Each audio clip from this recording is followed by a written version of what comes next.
I bet you've heard the term Illuminati, or New World Order, or maybe you've seen memes asking, who's really backing Putin and Biden? But let me ask you seriously, in your opinion, who is actually the most powerful person in the world? Not the US president, not China's prime minister, not even Elon Musk. Because the truth is, power gets passed down like a family heirloom. One grandfather has many kids. Those kids have children, and they're all playing chess using the world as their board. Today, I'm going to break down, one by one, the big families that run the world. Who are they? Did they really create crises? And have we just been pawns all along? Let's get into it.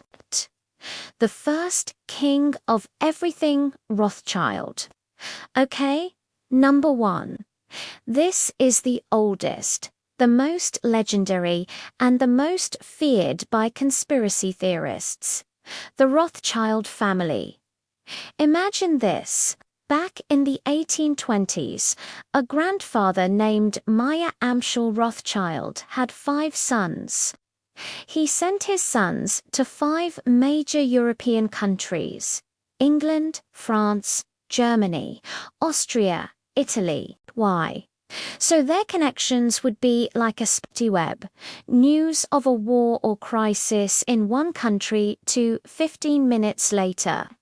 His son in another country already knows about it before the official news is even released. And the most famous quote from this family is, "Let me control a nation's money, and I don't care who runs it." That's insane. They are alleged, and I emphasize alleged, to have founded central banks in various countries, including the Federal Reserve in America. Even though the US government supposedly has a central bank, its shares are privately owned. Now, the conspiracy theory goes, the Rothschilds created the Napoleonic Wars, World War I and II, and even economic crises, just so they could profit from selling war bonds. The second, king of oil, Rockefeller. If Rothschild holds paper money, Rockefeller holds oil, gasoline, diesel, the world's energy. There was a guy named John D. Rockefeller, and he created a company called Standard Oil. In the 1880s, his company controlled nearly 90% of all oil in America. Now, imagine a company like Pertamina, but they own 90% of all gas stations from Sabang to Morocco. That's called a monopoly. And monopoly equals printing ridiculous amounts of money. But that's not all. Rockefeller also has long arms in the health and wellness industry.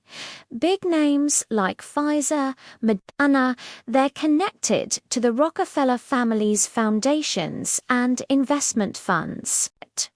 So here's a simple analogy. Rothschild holds the world's savings account. Rockefeller holds the keys to the gas station and the medicine factory. Now, these two big families were originally fierce rivals.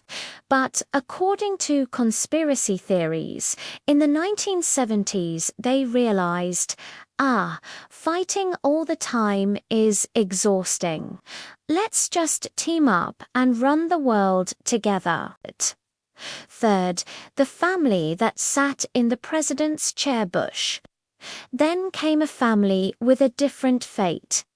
They didn't hide in banks or oil companies. They went straight to the White House. It's the Bush family. Prescott Bush grandfather became a senator. George H.W. Bush father became the 41st U.S. president. George W. Bush son became the 43rd U.S. president.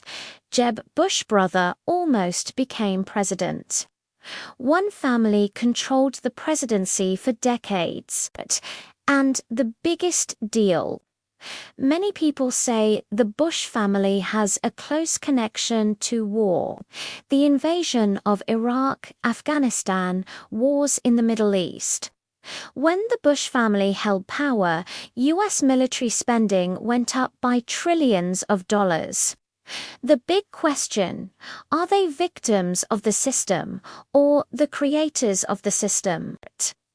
Not a family, but a shadow organization.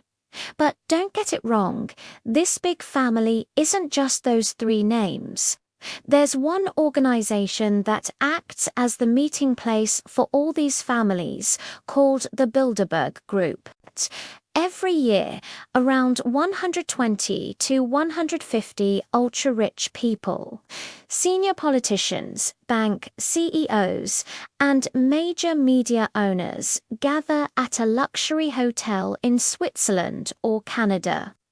Specially invited, doors closed, no cameras, no journalists.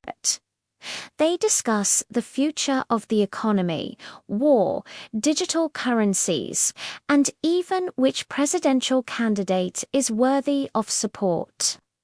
And there's an even older organization, the Freemasons, which is considered the protector of the Illuminati.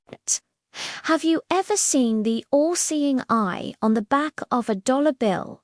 That's called the Eye of Providence. For those who believe in conspiracy theories, it's a symbol that they're always watching us, like Big Brother. Conclusion. But is this real? Okay, before you write a comment saying, "I don't believe this, it's a hoax," let me be clear. It's true that the Rothschild family has economic power. The Rockefellers have a foundation of influence in health and energy, and the Bushes have a real political track record. Those are historical facts. But do they really sit down once a year, laughing, saying, "Ha ha ha, let's destroy the world through a pandemic"? There's no evidence of that. Historians say their power has already drastically decreased. Why? Because now there are giants like China, tech conglomerates like Google and Meta, and even TikTok billionaires like Zhong Yiming. The world is too complex to be controlled by just 3 to 5 families in a closed room. There are many actors, many interests pulling against each other.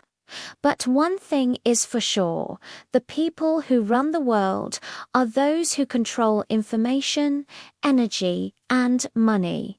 And if you don't have any of those three, you're just a consumer. What do you think?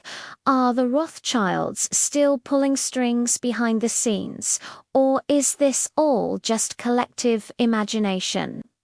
Drop your thoughts in the comments. And don't forget to subscribe, because in the next video I'll be covering who actually owns the World Bank.